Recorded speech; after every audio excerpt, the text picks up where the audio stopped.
This is a drawing that was worked on at 4 different times. In 1982, 2002, 1990, and 2021.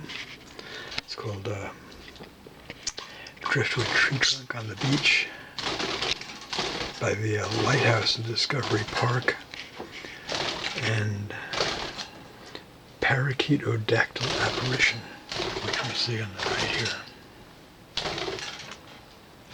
Or was it an apparition? Question mark. My parakeets are interested to know.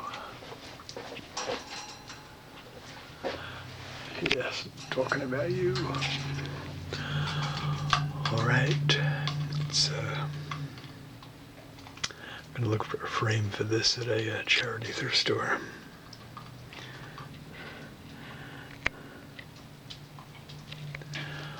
All right, there you have it. Trees in the Magnolia District,